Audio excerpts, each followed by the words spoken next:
Hello everyone, how's it going? Welcome back to Project Management Vlogs, and this is going to cover week 5 and 6.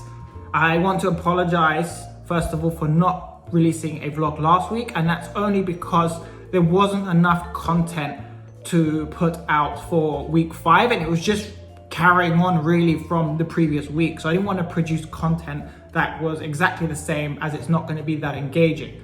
But in this week's episode, we'll cover what we did in theory class for weeks 5 and 6. As for last week's practical work, it was just continuing with the estimating and takeoffs and compiling our report for our assignment and handing it in, which is due by the end of next week.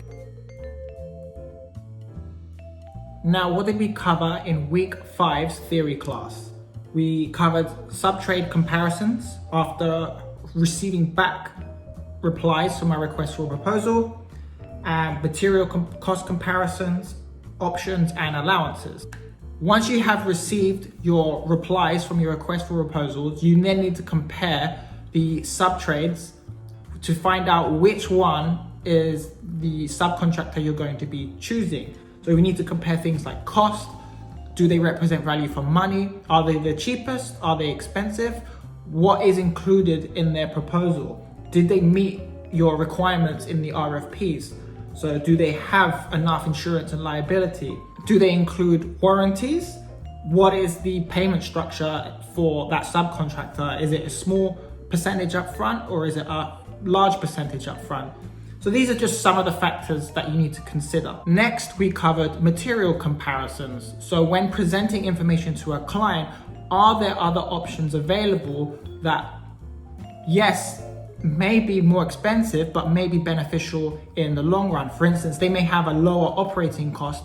So instead of using a cheaper material, but having a higher operating cost, they may pay more upfront for a more premium material or method of building that would offer a much lower operating cost of running that home. So you just have to weigh your pros and cons and discuss that with a client and see what options they prefer. We need to present that in a manner which they understand and validating those facts. Some of the factors involved with these material comparisons is there a higher cost with materials and labor, the impacts to the timeline. Next, we covered allowances, and this is essentially that most of the time we can determine a quote or an estimate for a project. However, when we don't have a definitive figure, we need to put an allowance down to be able to complete that estimate. An example of an allowance would be, for instance, the client has an idea of what they would like in the build. For instance, they want to have the bathroom tiled, but they don't know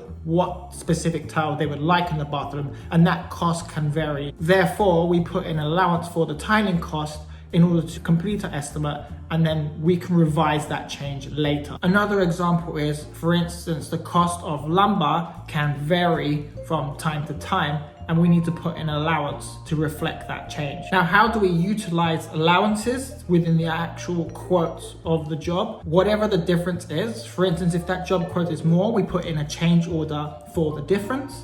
And if that quote was lower than the allowance, then we put in a change order to credit that amount to the client. Now, the last thing we discussed in week 5 was options. Now, the client may want a couple of other options for their project. For instance, in this case, we had windows, and we already have priced out from the original spec what that cost would be. However, they may want options to upgrade that to either double or triple glazing in this instance. So that is an option, and we need to price that out accordingly. Now, mainly this was a work period for packaging our proposals. The topic that we discussed was a continuation of material comparisons, and in addition to that was estimating labor. Now, estimating labor is actually hard, especially if you have no experience in the industry and how long certain aspects of the project take, how much it costs, how many people we required. It's better just to start off simply with your first project and provide an estimate, ask for some help. We can use existing information, but it's better to be over than under I believe personally. The best way to do this with your first project is have a record of what is completed at each stage of the project, and having your laborers write down the time. They spend X amount on framing, they spend X amount on installation, they spend X amount of time installing windows and doors, etc. There is also the unforeseen time that may appear on a job site. For instance, someone may have had an accident